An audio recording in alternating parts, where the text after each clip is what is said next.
Well, thousands of foreigners remain stranded in Egypt, waiting for flights out of the country. The Australian government has promised to charter a plane a day to help its nationals if necessary.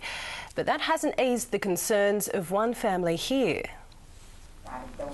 Mina Saman is worried. His 59-year-old mother-in-law is stranded in Alexandria, unable to reach Cairo to get on a chartered flight home. And because of instability in the seaside city, Nariman Armaneos is unable to access her money to get on a commercial flight. Her family say she'd leave tomorrow if she could. She's very worried and she's frightened, of course. It's not safe. We are all here worried about her. All her daughters are here. She's got 4 daughters and they are all here worried about her and worried about the situation. She's one of thousands trying to get out. The airports are packed and the demand is only going to increase with the US ordering out all non-essential embassy staff. And there is not so much to do here except waiting, and there is maybe lack of food here and lack of everything because as you can see a lot of people there and expecting the same thing with just a flight. More than 400 Australians have registered to leave.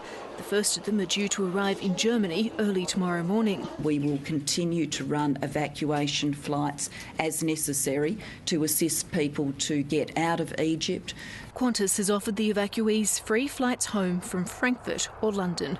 For those already out, it's a relief. There was flames, there was cars being bombed or whatever, and it was an experience that I'm not rushing back to Cairo.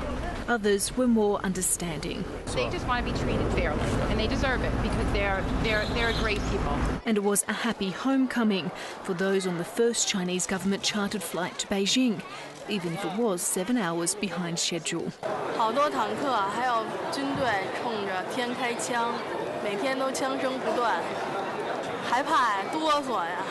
As the tourists return home, they're posting some very different holiday snaps online. Ukrainian holidaymakers say they took these pictures last Friday in the Red Sea resort city Hurghada, a region believed to be mostly calm. And because of the continuing trouble, the federal government says it will consider visa extensions for Egyptians in Australia. Lauren Pedersen, World News Australia. And we've just learned there may be some good news for Mrs Armanius and 60 other Australians who are stranded in Alexandria. They may be able to get on a Canadian chartered flight to Jordan tomorrow.